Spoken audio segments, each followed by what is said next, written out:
সুপ্রভাত। আজকে রবিবার, ঘুম থেকে উঠে স্নান সেরে চলে এসেছি, শ্যাম্পুও করে নিয়েছি।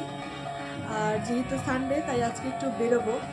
কোথায় যাচ্ছি, কিভাবে যাচ্ছি সবটাই তোমাদের দর্শন করাবো। আর গোপাল সোনার সকালে সেবা হয়ে গেছে, আসুক এখন গোপাল সোনাকে তোমাদের দর্শন করাবো। রাধে রাধে গোপাল সোনা।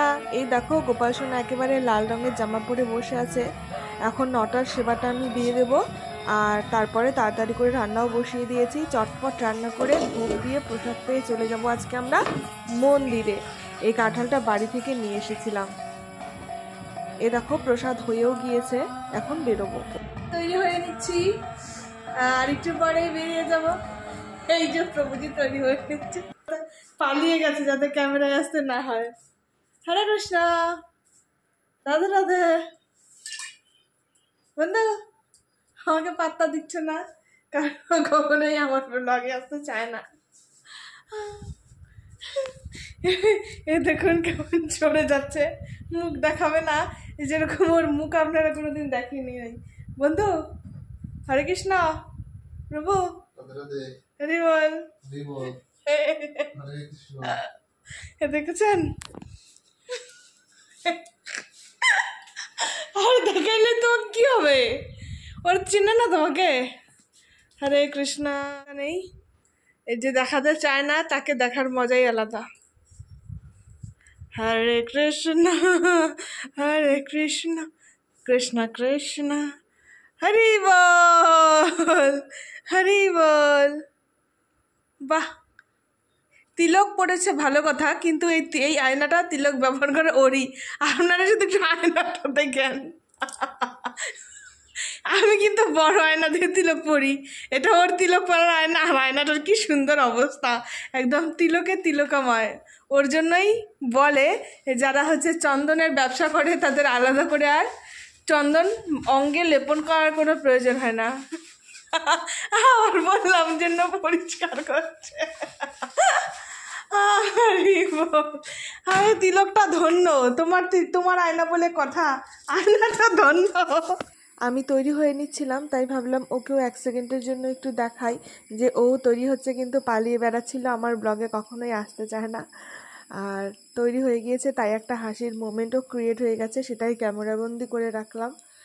আর বাইরের পরিবেশটা দেখো, খুব বেশি রোদও নেই আর খুব ঠান্ডাও নেই। বেরিয়ে পড়েছি বন্ধুরা, গোপাল সোনার ঝুলন যাত্রা উপলক্ষে মন্দিরে যাচ্ছি। হরে কৃষ্ণ। এখানে আলাদা করে কিন্তু কোনো রাধা মাধবের মন্দির নেই, একটা বজরংবলী মন্দির আছে, সেটা বিশাল বড় আর ভীষণ সুন্দর দেখতে। সেখানে বজরংবলীজি তো আছেই, রাধা মাধব আছে, গোপাল সোনা আছে, রামসীতা আছে, অনেক দেবদেবীরাও কিন্তু আছে। সেটা খুবই সুন্দর, সেখানেই যাচ্ছি। আর ওখানে না দোলনাও আছে, যেখানে লাড্ডু গোপাল বসে আছে। তাই বাড়িতে তো আমরা দোল দিয়েওছি, কিন্তু মন্দিরে গিয়ে দোল দেওয়ার মনটা ভীষণ করছিল, তাই ভাবলাম চলো সেখানেই যাওয়া যাক। আর আজকে রবিবার, ছুটির দিনও আছে। আর এই রাস্তাটা এত সুন্দর, লাটাগুড়ি ফরেস্ট কিন্তু খুব কাছে এই রোডটার। তো একেবারে এত সুন্দর এত সুন্দর, চারিদিকে গাছপালায় সবুজে ঘেরা, সবুজে মোড়া, একবারে আমাদের উত্তরবঙ্গের ডুয়ার্সের আকর্ষণীয় রাস্তা। আমরা মন্দিরে পৌঁছে গিয়েছি, আর মন্দিরে 1 ঘন্টা মতো ছিলাম। খুব সুন্দর দর্শন হয়েছে, রাধা মাধবকে দোল দিয়েছি। কিন্তু সেই মন্দিরের ভিতরে মোবাইল নিয়ে যাওয়া যায় না, আর বেল্ট নিয়ে যাওয়া যায় না, প্রোটেকশন মেনটেন করতে হয়। তাই আমি তোমাদের মন্দিরটা দেখাতে পারিনি, ভেতরটা। আর বাইরে থেকে বজরংবলীজির মন্দির তোমাদের আগেও আমি অনেকবারই দর্শন করেছি। এখন আমরা চলে এসেছি উদ্যানে। এ দেখো কত সুন্দর টয় ট্রেন, একদম দার্জিলিং ফিলিংস। তো আমাদের 2জন সখী আর সখা ছিল, ওরাও বেরিয়েছিল ঘুরতে গরুবাথানে, তো ওরা এসে আমাদের সাথে জয়েন করেছে। রাধে রাধে মাতাজি। হরে কৃষ্ণ প্রভুজি। আপনি কি করছেন? আমি দোল খাচ্ছি। বাহ, যেহেতু ঝুলন যাত্রা চলছে, আমাদের রাধা মাধব দোল খাচ্ছে, তাই রাধা মাধবকে দোল দিতে এসেছি। আর এখন আমরা সবাই দোল খেয়ে নিচ্ছি। আপনিও আসুন, বসুন। টয় ট্রেনটা কিন্তু ভীষণ সুন্দর, কোনো রেল লাইন করা নেই, একদম রাস্তা দিয়েই কিন্তু যাচ্ছে। টয় ট্রেনটাতে এবার ওঠা হয়নি, পরবর্তীতে যখন আসবো ভেবেছি উঠবো। আর উদ্যানটা অনেকটা বড়, খুব সুন্দর, ফোয়ারা আছে, বসার জায়গা আছে, দোল খাওয়ার জায়গা আছে। আমরা চলে এসেছি মালবাজার উদ্যানে। হরে কৃষ্ণ, খুব সুন্দর পরিবেশ। আর এই দেখুন এইদিকে কতগুলো গিনিপিগ আছে, অনেকগুলো, একবারে 10-20টার মতন হবে।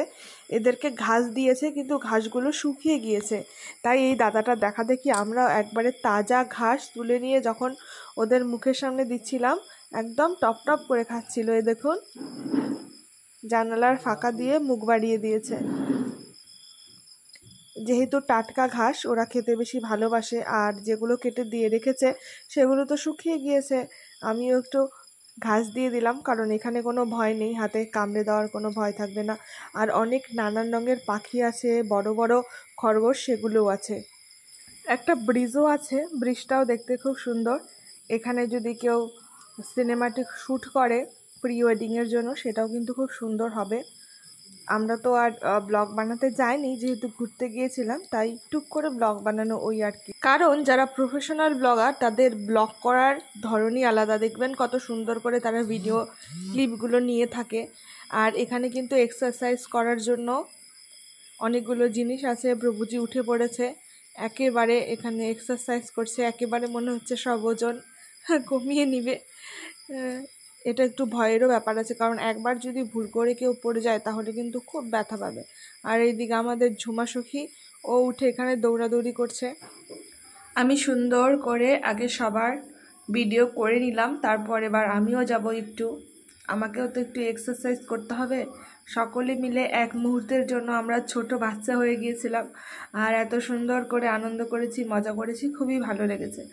আপনারা যারা আছেন আশেপাশে, যারা মালবাজারে, তারা তো সেখানে জানি। যারা একটু ঘুরতে ভালোবাসেন কিংবা উদ্যান পছন্দ করেন তারা কিন্তু এখানে আসতে পারেন, খুবই সুন্দর, আশা করি ভালো লাগবে। এই যে সখাসখি দুইজনে এক্সারসাইজ করে নিল, এখন আমারও একটু করে নেওয়ার পালা।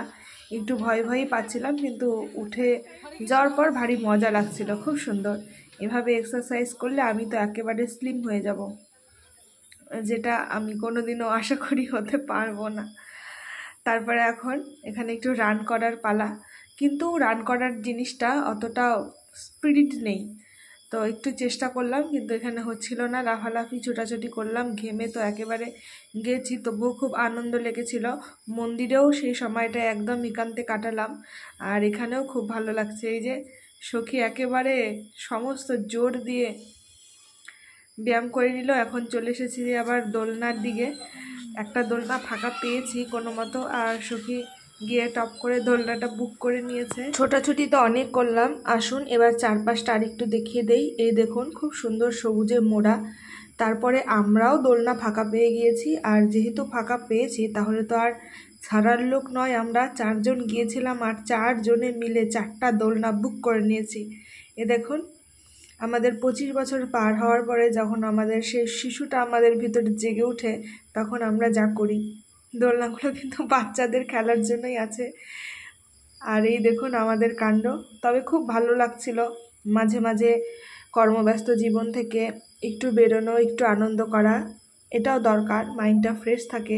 পরের দিন এসে আবার, কারণ একই রুটিনে আমরা চলি, সেই ঘুম থেকে ওঠা, ভগবানের সেবা করা, রান্না বান্না, মাঝখানে তো আর সময় পাই না। একটা দিনই পাই, রবিবার, সেদিন যদি একটু বেরোই মন সবই ভালো লাগে। আর এত সুন্দর জায়গা এদিকে ঘোরার মতো, যেহেতু আমাদের বাড়ি থেকে আমরা যেখানে থাকি অনেকটাই দূর, তো এই দিকের জায়গাগুলোই ভীষণ সুন্দর।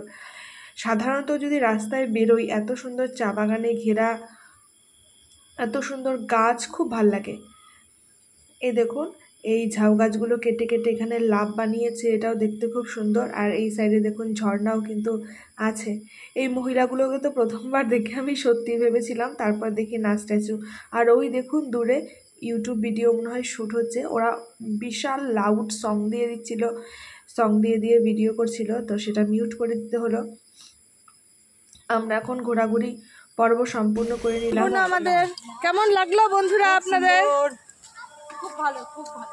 প্রভুজি রাধে রাধে, আপনাকে বলছি কেমন লাগলো আপনার ঘুরে? ভালো। আপনার কেমন লাগলো ঘুরে? খুব সুন্দর, দারুণ। মাঝে মাঝে এইভাবে এরকম এটা হচ্ছে মালবাজার মালবাজার উদ্যান, যেটাকে আমরা পার্ক বলি, কিন্তু পার্ক মানে আমাদের মনে এরকম একটা মানে ভাবনা তৈরি হয়ে গিয়েছে যে আমরা পার্কে আর যেতে পারি না, যেও পারি না। কিন্তু এই উদ্যানে এসে খুব ভালো লাগলো। সব ছোট ছোট বাচ্চারা আছে, খুবই মনোমুগ্ধকর পরিবেশ, খুব ভালো। আর টয় ট্রেনটা চারিদিকে রাউন্ড দিচ্ছিল সব যাত্রীদের নিয়ে, আর যারা ভিডিও বানাচ্ছিল দেখালাম আপনাদের, খুব সুন্দর গান চালিয়েছে, আর আমরা লুকিয়ে লুকিয়ে একটু নেচেও নিয়েছি। উদ্যান থেকে বেরিয়ে চলে এসেছি আমরা মলে। আর এই ভিডিওটি যদি আপনাদের বিন্দুমাত্র ভালো লেগে থাকে তাহলে লাইক, কমেন্ট, ফলো এবং শেয়ার করে দেবেন। মল থেকে কিছু নেইনি, শুধু একটা শ্যাম্পু আর গোলাপ জল নিয়েছিলাম। এই ভিডিওটি এখানেই সম্পূর্ণ করছি। দেখা হবে পরবর্তীতে অন্য কোনো নতুন ভিডিওতে। সকলে ভালো থাকবেন, সুস্থ থাকবেন। রাধে রাধে, হরে কৃষ্ণা, হরি বল।